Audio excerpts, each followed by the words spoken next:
الحمد لله وكفى وسلام على عباده الذين اصطفى أما بعد فأعوذ بالله من الشيطان الرجيم بسم الله الرحمن الرحيم الحمد لله رب العالمين الرحمن الرحيم مالك يوم الدين إياك نعبد وإياك نستعين اهدنا الصراط المستقيم صراط الذين أنعمت عليهم غير المغضوب عليهم ولا الضالين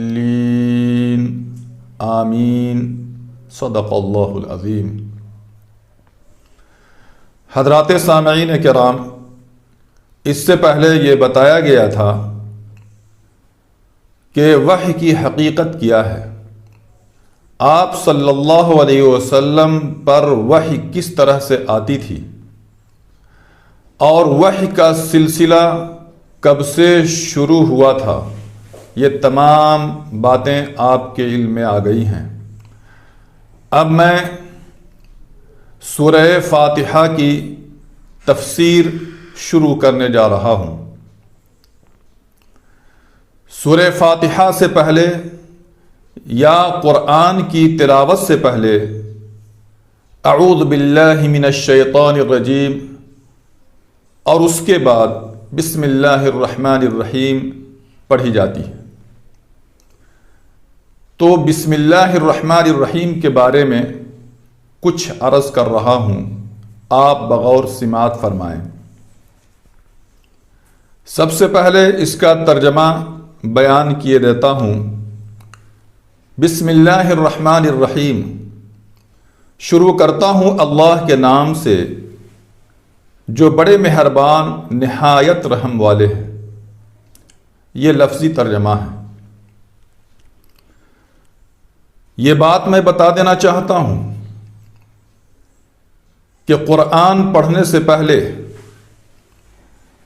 بسم اللہ الرحمن الرحیم پڑھی جاتی ہے۔ اس پر تمام اہل اسلام کا اتفاق ہے۔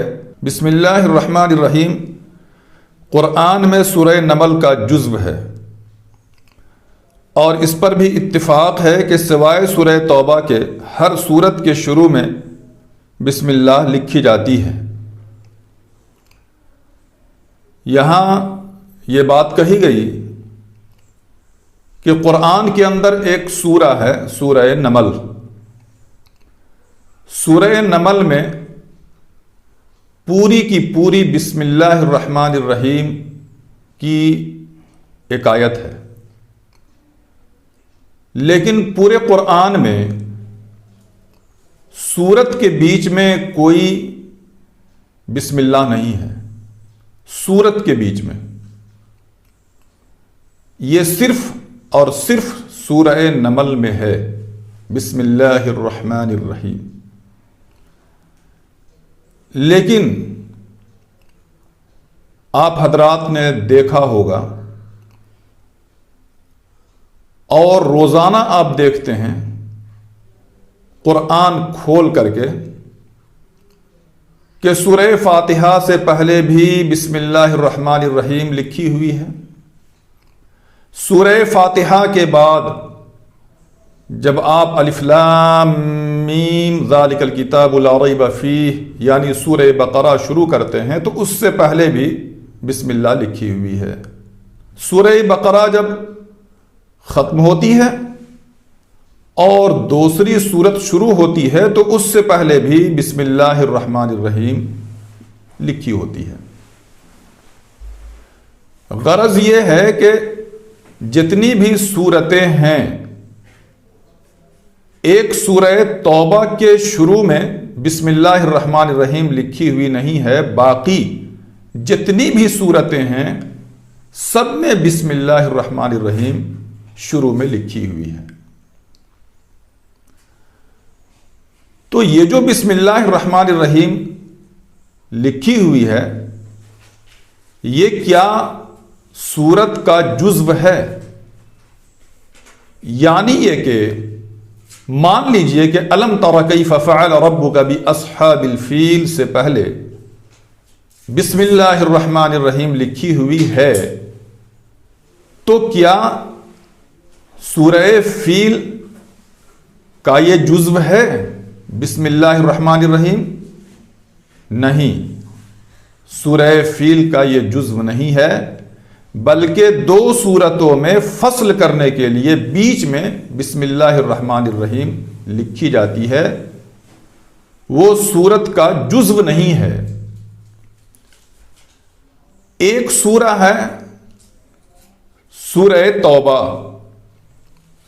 اس کے بیچ میں بسم اللہ الرحمن الرحیم لکھی ہوئی ہے، یہ سورت کا جزو ہے، چونکہ سورت کے اندر ہے، باہر نہیں ہے، اس لیے سورہ توبہ کا جزو اس کو قرار دیا گیا۔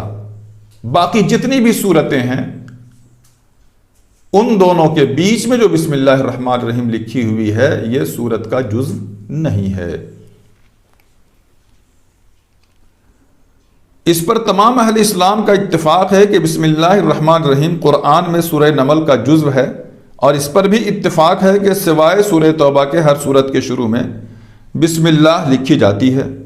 اس میں ائمہ مجتہدین کا اختلاف ہے کہ بسم اللہ سورہ فاتحہ کا یا تمام سورتوں کا جزو ہے یا نہیں۔ امام اعظم ابو حنیفہ رحمۃ اللہ علیہ کا مسلک یہ ہے کہ بسم اللہ بجز سورہ نمل کے اور کسی سورت کا جزو نہیں، بلکہ ایک مستقل آیت ہے۔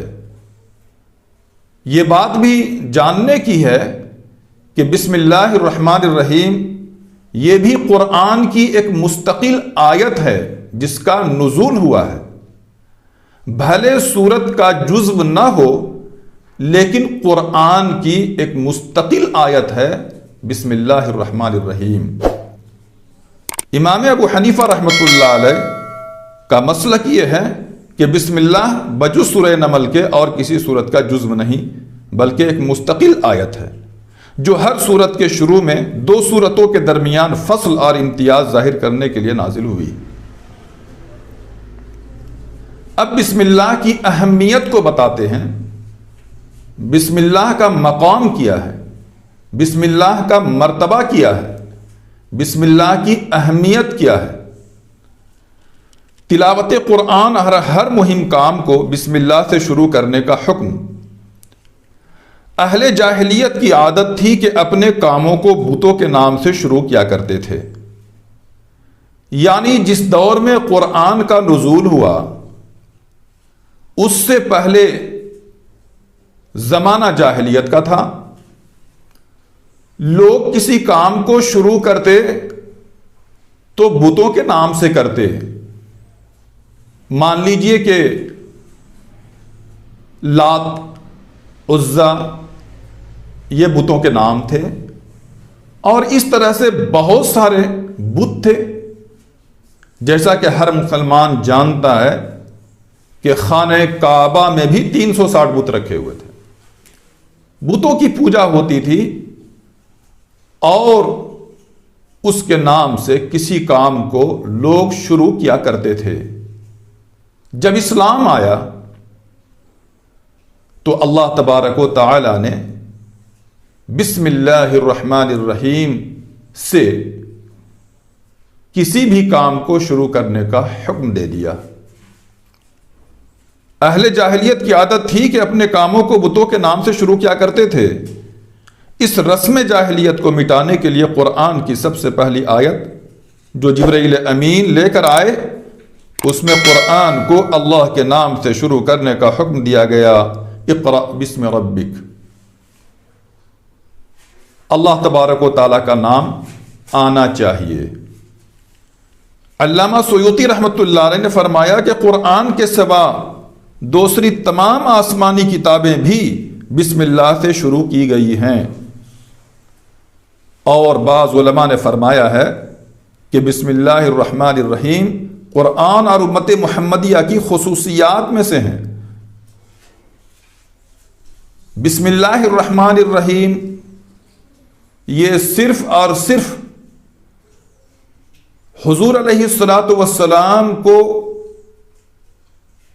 پڑھنے کا حکم دیا گیا، یعنی امت محمدیہ کو پڑھنے کا حکم دیا گیا۔ حضور صلی اللہ علیہ وسلم سے پہلے اور جتنی امتیں آئیں یا کتابیں آئیں تو شاید اس میں پوری بسم اللہ الرحمن الرحیم کے ساتھ انہیں پڑھنے کا حکم نہیں تھا، اس میں اختلاف ہے۔ لیکن اتنی بات ضرور ہے کہ جو بھی شریعتیں آئیں، جو بھی کتابیں نازل ہوئی تھیں، صحیفے اترے تھے، وہ اللہ کے نام سے ہی شروع ہوتی تھی۔ کلام اس پر ہے کہ کیا صرف بسم اللہ پڑھ کر کے تورات، انجیل، زبور کو شروع کیا جاتا تھا، یا بسم اللہ الرحمن الرحیم پوری پڑھ کر کے شروع کیا جاتا تھا؟ اس میں اختلاف ہے۔ دونوں قول کی تطبیق یہ ہے کہ اللہ کے نام سے شروع کرنا تو تمام آسمانی کتابوں میں مشترک ہے، مگر الفاظ بسم اللہ الرحمن الرحیم قرآن کی خصوصیت ہے، جیسا کہ بعض روایات میں ہے کہ حضرت صلی اللہ علیہ وسلم بھی ابتدا میں ہر کام کو اللہ کے نام سے شروع کرنے کے لیے بے اسمک اللہم کہتے اور لکھتے تھے۔ جب آیت بسم اللہ الرحمن الرحیم نازل ہوئی تو انہی الفاظ کو اختیار فرما لیا اور ہمیشہ کے لیے یہ سنت جاری ہو گئی۔ جیسا کہ میں نے عرض کیا کہ حضور صلی اللہ علیہ وسلم سے پہلے جتنے بھی انبیاء تشریف لائے اور جن جن نبیوں پر کتابیں اتریں، ان کتابوں کو شروع کرنے سے پہلے اللہ کا نام لیا جاتا تھا، لیکن بسم اللہ الرحمن الرحیم سے نہیں شروع کیا جاتا تھا۔ بسم اللہ الرحمن الرحیم پوری کی پوری پڑھنے کا حکم یہ صرف قرآن کے ساتھ خاص ہے، پہلی کتابوں کے ساتھ نہیں۔ قرآن کریم میں جا بجا اس کی ہدایت ہے کہ ہر کام کو اللہ کے نام سے شروع کیا جائے، اور رسول کریم صلی اللہ علیہ وسلم نے فرمایا کہ ہر مہم کام جو بسم اللہ سے شروع نہ کیا جائے وہ بے برکت رہتا ہے۔ بہرحال کوئی بھی کام ہو اس کو بسم اللہ کہہ کر کے شروع کرنا چاہیے۔ بغیر بسم اللہ کے اگر کوئی کام شروع کیا جائے تو اس میں برکت نہیں اترتی ہے اور وہ کام ناقص اور ادھورا رہ جاتا ہے۔ کل امر ذی بال لم یبدأ بسم اللہ فہو ابتر۔ اس لیے بسم اللہ الرحمن الرحیم کہہ کر کے کسی بھی کام کو شروع کرنا چاہیے۔ ایک حدیث میں ارشاد فرمایا کہ گھر کا دروازہ بند کرو تو بسم اللہ کہو، چراغ بجھاؤ تو بسم اللہ کہو۔ اب آج کے زمانے میں چراغ تو کم ہے، نہیں کے برابر ہے، بتیاں ہیں، بتیوں کو بجھانے سے پہلے بسم اللہ الرحمن الرحیم کہنا چاہیے، یا اتنا کہہ لینا چاہیے کہ بسم اللہ۔ برتن ڈھکو تو بسم اللہ کہو، کھانا کھانے، پانی پینے، وضو کرنے، سواری پر سوار ہونے اور اترنے کے وقت بسم اللہ پڑھنے کی ہدایات قرآن و حدیث میں بار بار آئی ہیں۔ ہر کام کو بسم اللہ سے شروع کرنے کی حکمت، یہ کیا مطلب ہے؟ اللہ تبارک و تعالیٰ نے ایسا حکم کیوں دیا کہ بسم اللہ سے شروع کرو؟ اس میں کیا حکمت ہے؟ فرماتے ہیں کہ اس میں بہت بڑی حکمت ہے۔ اللہ تبارک و تعالیٰ نے جو حکم دیا ہے، ہمارے نبی صلی اللہ علیہ وسلم نے جو حکم دیا ہے کہ ہر کام کو بسم اللہ سے شروع کرو، تو اس میں بہت بڑی حکمت ہے، بہت بڑی مصلحت ہے۔ فرمایا کہ اسلام نے ہر کام کو اللہ کے نام سے شروع کرنے کی ہدایت دے کر انسان کی پوری زندگی کا رخ اللہ تعالیٰ کی طرف اس طرح پھیر دیا کہ وہ قدم قدم پر اس حلف اور وفاداری کی تجدید کرتا رہے کہ میرا وجود اور میرا کوئی کام بغیر اللہ تعالیٰ کی مشیت اور ارادے اور اس کی امداد کے نہیں ہو سکتا، جس نے اس کی ہر نقل و حرکت اور تمام معاشی اور دنیاوی کاموں کو بھی ایک عبادت بنا دیا۔ اللہ تبارک و تعالیٰ نے ساری دنیا سے رخ پھیر کر کے تمام انسانوں کے ذہنوں کو اپنی طرف مبذول کرایا، کیونکہ وہی خالق کائنات ہے۔ دنیا کو اور دنیا کی ساری چیزوں کو اللہ تبارک و تعالیٰ نے پیدا کیا ہے، جس سے انسان منتفع ہوتا ہے، فائدہ اٹھاتا ہے۔ تو بسم اللہ الرحمن الرحیم کہنے سے اللہ تبارک و تعالی کی جو نعمتیں ہیں دنیا کے اندر پھیلی ہوئی، اس وقت اللہ تبارک و تعالی کی ذات مستحضر ہو جاتی ہے انسان کے دل و دماغ میں۔ ایک تو یہ فائدہ ہے، جب مستحضر اللہ تبارک و تعالیٰ کی ذات ہو جاتی ہے اور ان کی قدرت، صفات حسنہ وغیرہ ذالک یہ سب بھی مستحضر ہو جاتی ہیں، تو اللہ تبارک و تعالی خالق کائنات ہے اور دنیا کے اندر وہ تصرف کرتا ہے، تو ظاہر ہے کہ دنیا کے جو بھی کام ہیں ان کاموں کو ادا کر لینا یہ انسان کے بس کی بات نہیں، جب تک کہ اللہ تبارک و تعالیٰ کی مشیت نہ ہو جائے، اللہ تبارک و تعالیٰ کا ارادہ نہ ہو جائے۔ انسان یہ سوچتا ہے اور کسی کام کو چاہے وہ بڑا ہو چھوٹا ہو ایسا سمجھتا ہے کہ اس پر قابو پا لینا، اس کام کو مکمل کر لینا یہ میرے بس کی بات ہے، لیکن اللہ تعالیٰ فرماتے ہیں کہ نہیں، یہ تیرے بس کی بات نہیں ہے، جب تک میں نہیں چاہوں گا یہ تیرا کام ادھورا رہ جائے گا، اس کام کو تم نہیں کر پاؤ گے، مکمل نہیں کر پاؤ گے یا کر ہی نہیں پاؤ گے جب تک کہ میری مشیت نہ ہو جائے۔ تو اللہ تبارک و تعالیٰ کی ذات کا مستحضر ہو جانا، ان کی قدرت کا استحضار ہو جانا، ان کی کبریائی اور بڑائی کا استحضار ہو جانا یہ مستقل عبادت ہے۔ تو گویا ہر کام کو بسم اللہ سے شروع کر کے ہم اللہ تبارک و تعالیٰ کی عبادت کر رہے ہیں، اللہ تبارک و تعالیٰ کو خوش کر رہے ہیں۔ اس لیے ایک مصلحت تو یہ ہے کہ اللہ تبارک و تعالیٰ کو خوش بسم اللہ الرحمن الرحیم پڑھ کر کے کر رہے ہیں، یہ بہت بڑی عبادت ہے۔ ایک حکمت تو یہ ہے۔ عمل کتنا مختصر ہے کہ اونلی بسم اللہ الرحمن الرحیم پڑھنا ہے، نہ اس میں کوئی وقت خرچ ہوتا ہے نہ محنت، اور فائدہ کتنا کیمیاوی اور بڑا ہے کہ دنیا بھی دین بن گئی۔ ایک دنیاوی کام ہے، انسان مختلف کاموں پر مامور ہے جس کو ہر روز کرتا ہے۔ دنیا کے اندر مختلف کام ہیں، مختلف شعبے ہیں، انسان اس میں جڑا ہوا ہے، اور جڑنے کے باوجود اللہ کا نام نہیں لیتا۔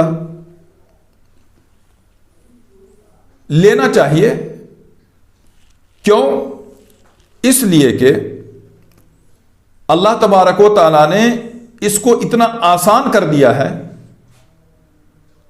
محنت بھی کم لگتی ہے، وقت بھی کم خرچ ہوتا ہے، الفاظ بھی بہت ہلکے ہیں کہ ہر کوئی اس کو ادا کر سکتا ہے، تو عمل بہت مختصر ہے۔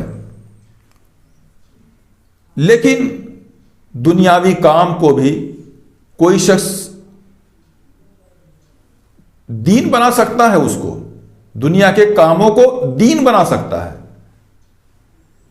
وہ اس طرح سے دین بن جائے گا کہ اگر بسم اللہ نہیں پڑھا، اللہ کا استحضار نہیں ہوا،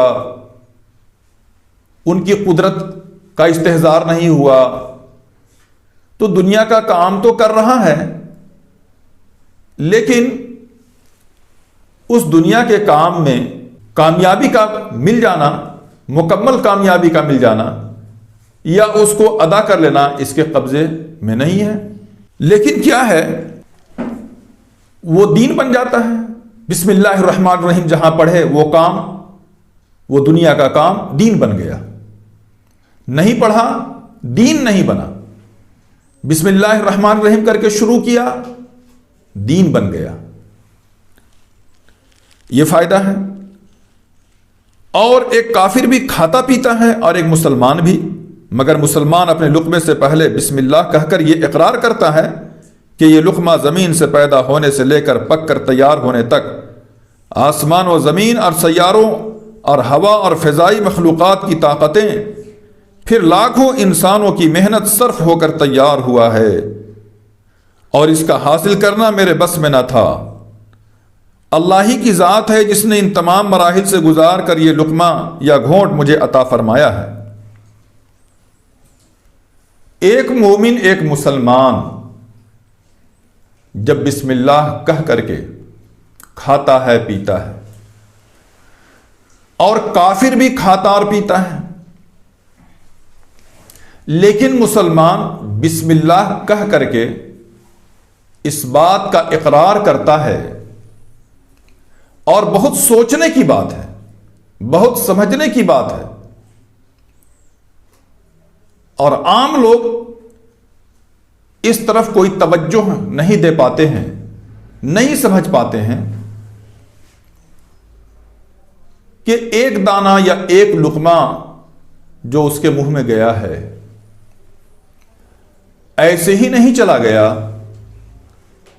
آپ سوچ کر کے دیکھیں کہ اس لقمے کے پیچھے کتنے لوگوں کی محنتیں اس میں شامل ہیں، اور کتنی مشینوں کا عمل دخل اس میں رہا ہے۔ یہاں تک کہ سورج اور چاند کا بھی اس میں عمل دخل ہے۔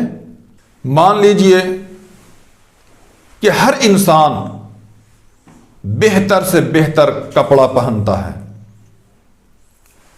کپڑا تو پہن لیا، کپڑے کی تعریف ہو رہی ہے، کپڑے کے مناقب بیان ہو رہے ہیں، مجلس میں لوگ بیٹھے ہیں، بھائی یہ کپڑا بہت خوبصورت لگ رہا ہے، بہت عمدہ لگ رہا ہے، اس کی کوالٹی بہت اچھی ہے، اس میں شائننگ ہے، اس میں چمک ہے، لوگ تعریف کیا کرتے ہیں۔ زیب تن تو اس نے کر لیا ہے، لیکن یہ کپڑا جو زیب تن ہوا ہے اس سے پہلے کتنے مراحل سے اس کو گزارا گیا ہے۔ آپ جانتے ہیں کہ روئی کی کھیتی ہوتی ہے، اللہ تبارک و تعالی نے اپنی قدرت کاملہ اور حکمت بالغہ سے زمین کو ایسا بنایا ہے کہ اس میں آپ ہل چلا لیتے ہیں، ہل چلا کر کے اناج پیدا کر لیتے ہیں، پھر اللہ تبارک و تعالی کے جو سسٹم ہیں وہ کام کرتے ہیں۔ کیا سسٹمز ہیں؟ کہ پہلی بات تو یہ ہے کہ زمین کو اتنا نرم بنایا کہ اس میں ہل چلے، کسان اس میں ہل چلاتا ہے، ایک کسان کی محنت اس میں ہوئی، پھر اس میں بیج ڈالتا ہے، مان لیجئے کہ روئی کا بیج ڈالتا ہے، بنولا کا دانہ جس کو بولتے ہیں، بنولے کا دانہ ڈالا اور اس میں سے اللہ تبارک و تعالی نے ایک قوم پل نکال دیا، زمین کو پھاڑ کر کے قوم پل نکلا۔ بہت سوچنے کی بات ہے کہ زمین سے وہ نرم و نازک کومپل گھاس کی شکل میں اس سخت زمین کو یا دانے میں سے کومپل کا نکالنا انسان کے بس کی بات ہے؟ بالکل نہیں۔ وہ نرم و نازک گھاس کی طرح جو کومپل ہے زمین کو پھاڑ کر کے اوپر نکل آیا۔ تو کسان نے زمین کو نرم کیا، بیج ڈالا، اس سے کومپل نکلا، نکلنے کے بعد وہ اور بڑا ہوا۔ اللہ تبارک و تعالی نے جو سسٹم دنیا کے اندر رکھے کہ اس سورج کو پیدا کیا، چاند کو پیدا کیا، ستاروں کو پیدا کیا اور ہوا کی بھی تخلیق کی، اسی طرح سے بادل بنایا،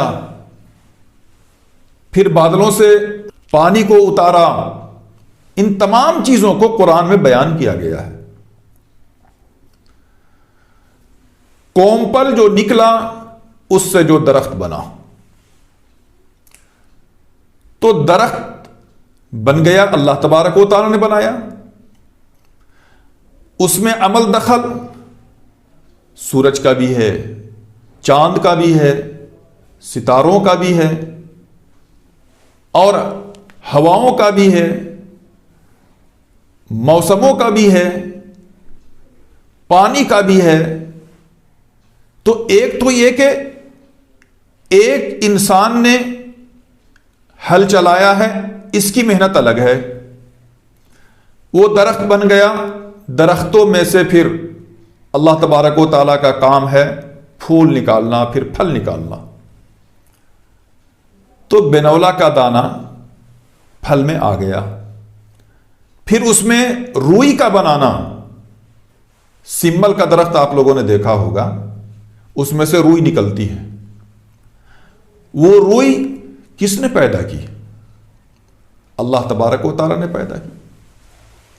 روئی جب بنی، کسان نے تو ہل چلا دیا اور درخت کو بڑا کر دیا، لیکن دوسرا انسان اس پھل کو نکالتا ہے، پھر روئی کو الگ کرتا ہے۔ اب اس کے لیے مشینیں ہیں کہ اس روئی سے سوت نکالا جائے، دھاگے نکالے جائیں۔ تو روئی سے دھاگا بنانا یہ دوسرے انسان کا کام، وہ مشینوں کے ذریعے سے نکالتا ہے، اور دھاگا بنا کر کے جو کپڑے کی بنائی ہوئی یہ بھی مشین کے ذریعے سے ہوئی ہے، اس میں دوسرے انسان کا عمل دخل رہا۔ پھر وہ بازار میں آ کر کے بکتا ہے، کپڑا جب تیار ہو جاتا ہے، تو کپڑا جب آیا بازار میں، اس کے لیے دوسرے انسانوں کی ضرورت پڑی، وہ تاجر کپڑا بیچتا ہے، پھر گاہک آتے ہیں، وہ خریدتے ہیں، خریدنے کے بعد پھر درزی کو دیتے ہیں، ٹیلر کو دیتے ہیں، ٹیلر سلتا ہے، اور پھر کپڑا تیار جب ہو جاتا ہے تو یہ شخص پہنتا ہے۔ آپ سوچیں کہ کتنے مراحل سے یہ کپڑا گزر کر کے آیا ہے۔ کسان زمین کو نرم کیا، اس میں بنولا کا دانہ ڈالا، اللہ تبارک و تعالیٰ نے اپنی قدرت سے کومپل نکالا، پھر اس کی حفاظت کی گئی، چاند کی چاندنی، سورج کی روشنی، ستاروں کی روشنی، ٹھنڈی ہوائیں اور دیگر مخلوقات کا عمل دخل کار فرما ہوا، اور اس کے بعد کپڑا تیار ہو گیا، ہم دکان سے خرید کر کے لائے، درزی کو دیے، درزی بنا کر کے تیار کر دیا، اور یہ کپڑا پہن کر کے مجلس میں آ گئے تو مناقب بیان ہوئے اور لوگ تعریف کر رہے ہیں۔ اتنے مراحل سے گزارنے کے لیے کون ایسی ذات ہے؟ کون ہے وہ جس نے زمین کو پیدا کیا؟ کون ہے وہ جس نے یہ عقل سکھلائی کہ اس دانے کو زمین کے اندر زمین بوس کر دو؟ کون ہے وہ ذات جس نے دانہ بنا دیا؟ کون ہے وہ ذات جس نے روئی بنا دیا؟ کون ہے وہ ذات جس نے طرح طرح کی مشینوں کو ایجاد کرنے کا سلیقہ سکھا دیا؟ تو معمولی سی ایک بات ہے کہ کپڑا بن کر کے آیا، ہم نے پہن لیا، بغیر بسم اللہ کے پہن لیا۔ لیکن ایک کافر بھی پہنتا ہے، ایک مسلمان بھی پہنتا ہے، تو مسلمان جب بسم اللہ کہہ کر کے پہنتا ہے تو گویا وہ اقرار کرتا ہے کہ اتنے مراحل سے گزارنے والا دنیا کے اندر کوئی بھی نہیں ہے سوائے اللہ تبارک و تعالیٰ کے، وہ یہ اقرار کرتا ہے۔ اس لیے مسلمانوں کو حکم دیا گیا کہ یہ تیرے بس کی بات نہیں تھی، یہ ہم نے اپنی قدرت سے ان تمام سامانوں کو پیدا کیا اور تمہیں سلیقہ سکھایا، تب جا کر کے یہ کپڑا تم پہنے ہو۔ اس لیے مسلمانوں کو حکم دیا گیا ہے، اس لیے انسانوں کو حکم دیا گیا ہے کہ اللہ کے نام سے شروع کرو۔ اگر ہم اللہ کے نام کے بغیر کسی کام کو شروع کرتے ہیں، کھاتے ہیں، پیتے ہیں، تو گویا ان تمام باتوں کا اقرار ہم نہیں کرتے ہیں۔ کافر کھاتا پیتا ہے، پہنتا ہے، مگر ان باتوں کا وہ اقرار نہیں کرتا ہے، ان باتوں کا استحضار اس کے دل و دماغ میں نہیں ہے۔ لیکن مسلمان کے دل و دماغ میں ان تمام باتوں کا استحضار ہوتا ہے۔ اسی کو فرمایا کہ عمل کتنا مختصر ہے کہ نہ اس میں کوئی وقت خرچ ہوتا ہے نہ محنت، اور فائدہ کتنا کیمیاوی اور بڑا ہے کہ دنیا بھی دین بن گئی۔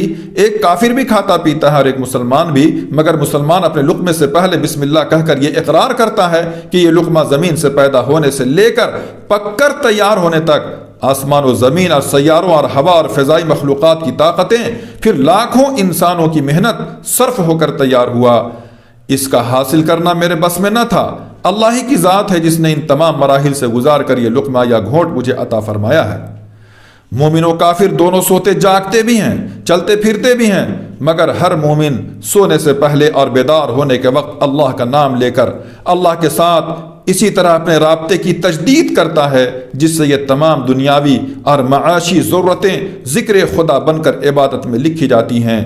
مومن سواری پر سوار ہوتے ہوئے بسم اللہ کہہ کر گویا یہ شہادت دیتا ہے کہ اس سواری کا پیدا کرنا یا مہیا کرنا، پھر اس کو میرے قبضے میں دے دینا انسان کی قدرت سے باہر چیز ہے۔ رب العزت ہی کے بنائے ہوئے نظام محکم کا کام ہے کہ کہیں کی لکڑی، کہیں کا لوہا، کہیں کی مختلف دھاتیں، کہیں کے کاریگر، کہیں کے چلانے والے، سب کے سب میری خدمت میں لگے ہوئے ہیں۔ چند پیسے خرچ کرنے سے اتنی بڑی خلق خدا کی محنت کو ہم اپنے کام میں لا سکتے ہیں۔ آپ غور فرمائیں، کوئی ٹرین کی سواری کرتا ہے، لوہا کتنا مضبوط شے ہے، انسان سے بھی مضبوط ہے، لیکن اس مضبوط شے پر قابو کس نے دلوایا؟ اللہ تبارک و تعالیٰ نے دلوایا ہے۔ پہاڑ ہے، عظیم الجثہ شے ہے، اس پہاڑ پر بھی انسان تصرف کر لیتا ہے، زمین کے نیچے سے معدنیات نکال لیتا ہے. گویا آپ گہری نظر سے دیکھیں گے تو کائنات کی جتنی چیزیں ہیں، چاہے وہ شجر ہو، حجر ہو،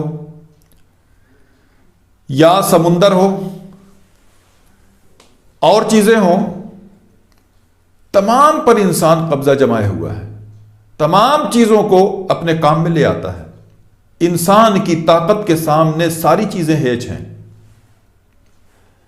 اگر ہل چلانے کی ضرورت ہے تو بیل پر یہ قبضہ جما لیتا ہے، حالانکہ بیل انسان سے کئی گنا طاقت رکھتا ہے. ہاتھی کے اوپر سوار ہو جاتا ہے. انسان کی طاقت ہاتھی کی طاقت کے سامنے کیا ہے؟ کچھ بھی نہیں. اونٹ ہے، اس پر سواری کر لیتا ہے. تو اسی طرح سے لوہا بہت مضبوط شے ہے، لیکن اس کو توڑ جوڑ کر کے، اس کو پگھلا کر کے، گلا کر کے اور اس پر سواری کر لے رہا ہے. اللہ تبارک و تعالیٰ یہ بتانا چاہتے ہیں کہ اے بندے، اتنی بڑی بڑی چیزیں ہم نے دنیا کے اندر پیدا کی ہیں. ان بڑی چیزوں کو تم اپنے تصرف میں نہیں لا سکتے تھے، لیکن میں نے اپنی قدرت کاملہ سے اور حکمت بالغہ سے سب کو مسخر کر دیا، سب پر تم کو قبضہ دے دیا. تم جس طرح سے چاہو اس کا تصرف کر لو، ہیر پھیر کر لو، اس کو توڑ جوڑ کر کے بنا لو اپنے کام کے لیے. اور آج ہم یہی کرتے ہیں. چیزوں کو، اللہ تبارک و تعالیٰ کی پیدا کی ہوئی چیزوں کو ہم استعمال میں لے آ رہے ہیں، لیکن ذرا غور نہیں کرتے کہ ہمارے قبضے میں دیا کون اور اس کو پیدا کیا کون. غور نہیں کرتے. اللہ تبارک و تعالیٰ کی پیدا کی ہوئی چیزوں سے ہم فائدہ اٹھا لیتے ہیں. اگر اللہ تبارک و تعالیٰ پانی پیدا نہ فرماتے، دنیا کی کوئی طاقت نہیں کہ پانی کا ایک قطرہ لے آئے، کوئی طاقت نہیں. اگر اللہ تبارک و تعالیٰ درخت پیدا نہ کریں، دنیا کی کوئی طاقت نہیں کہ فرنیچر بنا لے. انسان کا کام صرف اتنا ہے کہ اللہ تبارک و تعالیٰ کی پیدا کی ہوئی چیزوں سے یا اس کو توڑ جوڑ کر کے اور اپنے کام میں لے آئے. لیکن چیزوں کا پیدا کر لینا یہ انسان کے بس کی بات نہیں ہے. پیدا کی ہوئی چیزوں سے فائدہ اٹھا لینا یا اس کو بنا لینا یہ انسان کے قبضے میں تو ضرور ہے، لیکن چیزوں کا پیدا کرنا یہ انسان کے بس کی بات نہیں. اور اس میں بھی اگر وہ بناتا ہے، کسی بھی چیز کو بناتا ہے، یا آج جو ترقیات ہیں، ہوائی جہاز میں انسان سفر کر رہا ہے، سمندر کی تہ میں سفر کر رہا ہے، اور چاند پہ جا رہا ہے، خلا میں جا رہا ہے، تو سوچنے کی بات یہ ہے کہ یہ انسان نے بنایا، لیکن انسان کے دل و دماغ کو کس نے بنایا؟ دماغ تو اللہ تبارک و تعالیٰ کا بنایا ہوا ہے. جس دماغ سے آج دنیا کے اندر انسان چاندنا پیدا کر دیا ہے، روشن کر دیا ہے، یہ دماغ بھی اللہ تبارک و تعالیٰ کا بنایا ہوا ہے. اگر اللہ تبارک و تعالیٰ اس طرح کی عقل نہیں دیتے، اس طرح کا دماغ نہیں دیتے، تو بتائیے کہ کون ذات ہے جو اللہ کے علاوہ ہو اور وہ دماغ بنا دے، عقل دے دے، شعور دے دے؟ کوئی ذات نہیں، کوئی ذات نہیں. صرف اللہ تبارک و تعالیٰ کی ذات ہے کہ اس نے عقل دی اور انسان پوری دنیا کے اندر قابض ہو گیا. تو کیوں بسم اللہ الرحمن الرحیم کہہ کر کے کام شروع نہ کیا جائے؟ اور مومن اور کافر میں یہی فرق ہے کہ وہ بھی کھاتا اور پیتا ہے، پہنتا ہے، سوتا ہے، جاگتا ہے، کاموں کو کرتا ہے، اللہ کا نام نہیں لیتا ہے۔ اگر ہم بھی نہ لیں تو ان میں اور ہمارے میں کیا فرق ہوا؟ کوئی فرق نہیں ہوا۔ اس لیے یہ حکم دیا گیا ہے، اور حکم دے کر کے اللہ تبارک و تعالیٰ نے احسان کیا ہے کہ دنیا کے کاموں کو دین بنا لو۔ اگر بسم اللہ سے شروع کرو گے تو وہ دین بن جائے گا۔ حدیث میں آتا ہے نا کہ جو شخص بسم اللہ سے کھانا شروع کرے اور الحمدللہ پہ ختم کرے، اس کی مغفرت کر دی جاتی ہے۔ کھایا تو کافر نے بھی، پیٹ بھرا تو کافر نے بھی، لیکن اس کی مغفرت کا کوئی وعدہ نہیں۔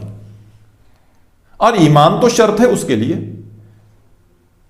لیکن ایک مومن جب کھاتا ہے اور بسم اللہ پڑھ کر کے کھاتا ہے، الحمدللہ کھا کر کے پھر پڑھتا ہے، ختم کرتا ہے کھانا کو، اللہ کا شکر ادا کرتا ہے، اللہ کی تعریف کرتا ہے، تو کھانا کھانے سے اس کی مغفرت ہو جاتی ہے۔